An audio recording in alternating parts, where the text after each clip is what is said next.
Hey everybody, I'm David with Bolivar Live, and I'm here with Chandra. Welcome to 2025.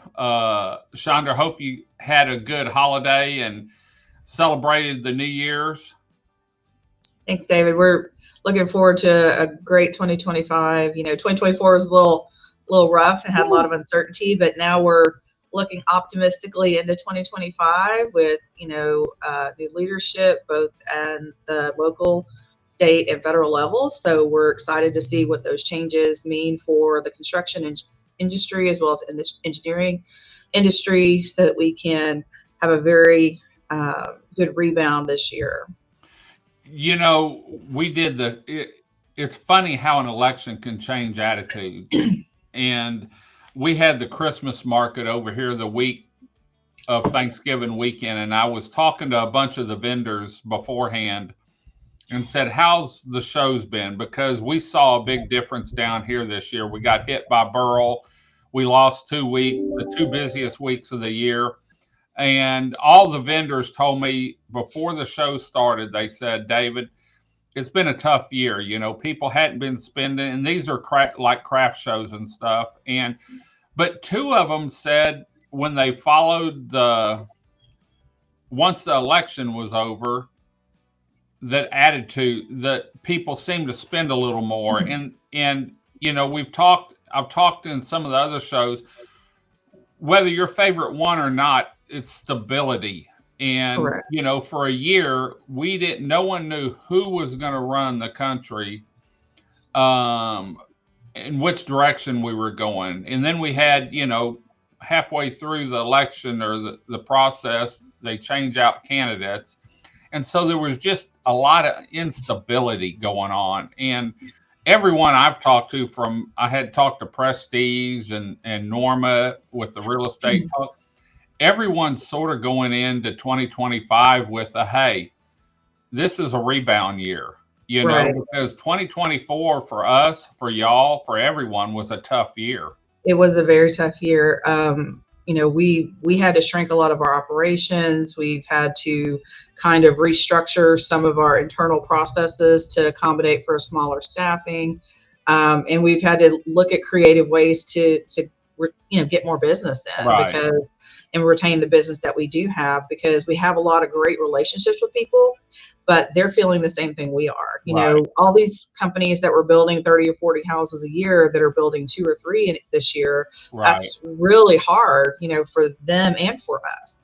So I'm looking forward to those changes that you mentioned, the stability that we've already seen a little bit of downtick in the interest rates. We've seen a little bit of, stability in the inflation. And of course, now we know what direction we're heading, administratively, with the local house, and state, and the federal. So we kind of know kind of where everybody's Who's going to be attitudes are. where and when?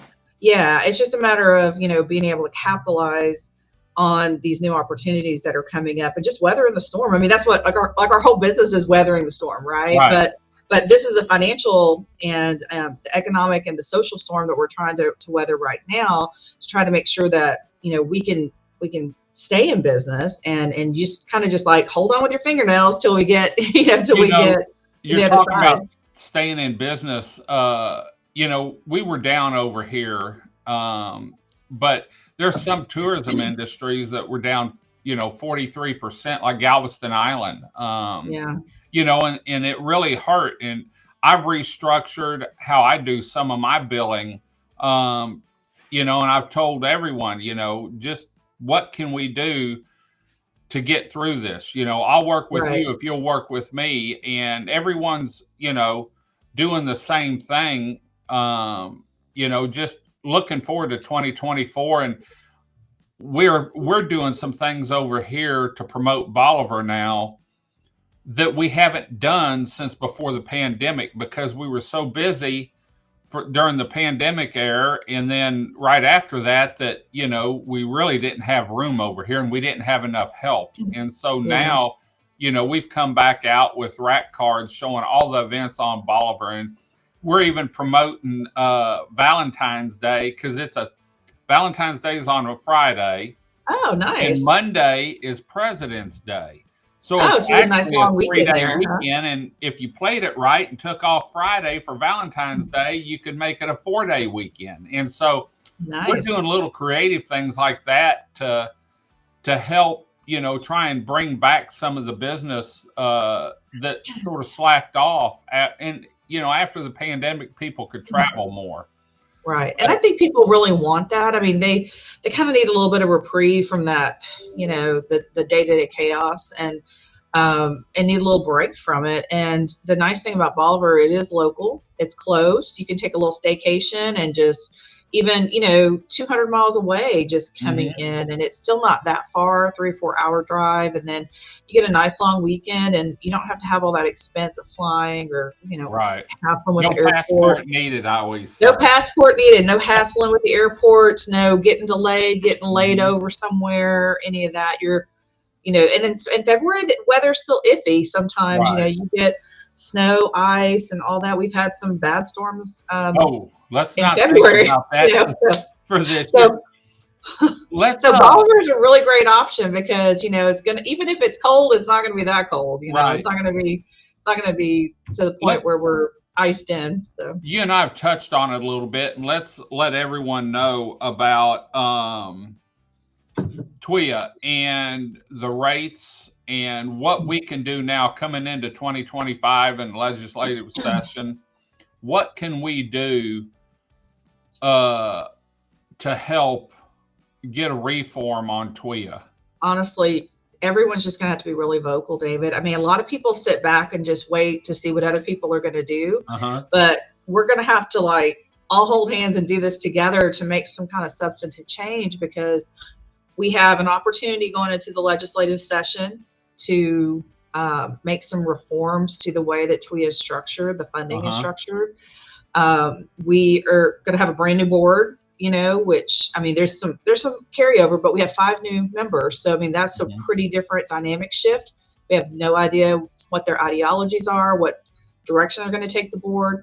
So we really need to be pushing with our legislators and our representatives to, get them moving in the right direction. We have all these bills that are already being filed, Mhm. and we need to latch onto those and make sure that we are giving them feedback and support and information, and letting our voices be heard, because if they don't really push that, and problem is, it's not just our coastal legislators. I mean, Right. they're on board, right? It's all the rest of them that we have to show the benefit of why, you know, uh, this coast paying so much money for insurance is not Right. sustainable. And so we have to find another way to do that, to where we can continue to live here, continue to work here, continue to provide goods and services that everybody else on the coast wants, but it doesn't make it so expensive to, one, come here and live, and 2, come here and visit. So Right. we just have to get half of them to agree with Right. us. Yeah. So Get on board. the other So thing is, it's like, what's in it for them, right? I mean, besides just that, maybe seasonal, coming to the coast, what's in it for them? So we have to look at, like a program like Fortified. Fortified is statewide. Fortified covers multiple hazards. It's hurricanes, it's high wind and hail, it's wildfires. So you can use a program like Fortified and push it out statewide, and right. everybody gets that benefit. So something like that would be a great program, and that would take a lot of policies out of TWIA. It would pull down the amount of policy count that they have, and really, the fewer policies that we have in TWIA, the less they have to insure, Right. the less that reinsurance License. has to be. So it would be a good thing, but we just got to get everybody on the same page, and it takes a while to roll it all out once Well, you anytime implement. you're changing something like that, at that level, It's never overnight. yeah, it's a long process. So, well, I think going forward, I think we're going to cover do some shows on the strong home inspection, what all it covers, talk about Fortified. I really want to dive into Fortified, each step of it, and let people know, because, you and I were talking during Burl or after Burl, you can have a fortified roof, but and still get that discount. The whole house doesn't. Right. And so, That's right. moving forward, we can dive into that, whether it's you or Dave, Yeah, to and that's talk one a of the little things that bit. we're looking at legislatively that they recommended was to try to get some kind of mitigation program for Uh-huh. fortified, so that basically they help offset the cost of bringing the house up to a fortified roof standard. Right. So it's like TWIA would be kind of paying you to get out of their Right. wind pool, So it's like, yeah, we're paying a claim for your roof, but if we give you a little bit more, you can get completely out of our pocket, Right. So. And those are the kind of creative things we have to look at helping. I mean, how much does it cost to keep paying over and over and over again these Right. losses? And I think TWIA is finally waking up to the fact that, oh, well, maybe we can mitigate this a little bit Right. better. So, Well, and you also be proactive. mentioned something about, reinsurance, being able to, what y'all could put into savings and what y'all spend on that. It's sort of an offset, and you could save some money that way too. Yeah, and what I'd really love to see is, because right now we have nothing. We have Mhm. a barrel just kind of wiped out the savings Yeah. account. So what I'd love to see is the state guaranteeing the reinsurance. That way we don't have to pay that premium every year to an outside insurer. We basically become self-insured. We Yeah. don't have to pay that out to an outside insurer. We can take that money that we would allocate normally for premiums and just put it back in the bank account. Yeah, because you and I were talking, and I wanted to say it was 400,000 or something. 452, yeah, it was a lot of money. Yeah. And imagine going 4 or 5 years, 6 years, and not having anything, and just being able to build that up and build that up, Yeah. build that up. Yeah, we had 452 in the catastrophe reserve trust fund. Then we had about 400 is what they paid in premium this last year. They estimated it was like going to be 295, I think, and now it was like 400, and so it was 33% off anyway. But they moved that. If they could take that premium, they'd be almost whole in the catastrophe reserve trust fund, day one. So we'd be basically wiping barrel out. And I mean, the state has the money. We have a rainy day fund. We have plenty of money. There's no reason why they can't underwrite that and insure it. I mean, as a state, I mean, there's a lot of states that couldn't do that. And thank God Texas is not one of them. Texas does have, a balanced budget. We do have money in the bank. We're prepared if something happens, but then we farm this all off to these outside insurance companies, and we're losing money. So yeah.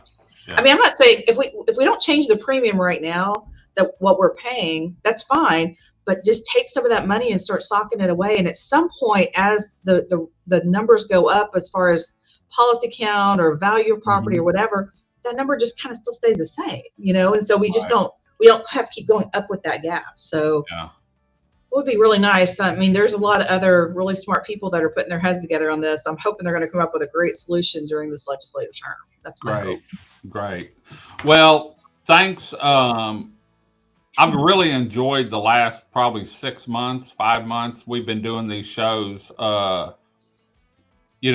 about TWIA, and look forward to 2025 on, educating people on some of the programs and keeping them informed still. And one thing real quick, the TWIA board isn't a full board right now as we go into 2025. And so unless something happens overnight, they really need to get a full board so they can start working on things. As of the last meeting, they only had 5 board members out of 9. The other 4 positions had not been filled. So they are actively seeking people to work on those boards. And part of that is the coastal representation. So we definitely need, I don't have any doubt that there's 2 slots for insurance companies. Those are going to be filled. But there's 1 inland representative and 1 coastal representative that have not been filled. And really the coastal is the one that we would really need to make sure we get somebody in there that's going to represent us. They did fill one of those positions, which was great. But so with we have someone down from Corpus or somewhere, wasn't it? Yes, 2 of our 3 coastal positions are filled, but we have 1 more to go. So I'm hoping that they'll, by their first board meeting in February, it'll be down at Moody Gardens in Galveston. So if you want to come, you can see Yeah, them all in what better person. way to sort of learn Yeah. more about it and see how everything works and Exactly. spend the day It down doesn't there. usually, it's not usually a super long meeting. It's usually a few hours, over by noon or so, a little Okay. earlier sometimes if it's a light agenda. So it starts at 9. They have a little coffee out and you can have some coffee, listen to what's going on in your community. Great, And there's great. usually legislators there too. So, or their Good time to staff. bend an ear. Yes. Great time to bend their ear. Great, great. Well, we're going to head on out. Thanks for joining us this kickoff to 2025 here on Bolivar Peninsula and with Bolivar Live with Aran and Franklin. Remember, if you have any questions on engineering, looking to build a home, maybe a subdivision, maybe you have drainage problems, you can get hold of Aran and Franklin, and they're your go-to for everything from the ground up, more or less. Y'all do home designs, engineering, Yes, the whole sir. bit. So, Yes, well, sir. thanks for joining us. We're going to head on out. Until next time, I'm David with Bolivar Live. Y'all have a great day, great week. Come see us. God bless, and bye-bye.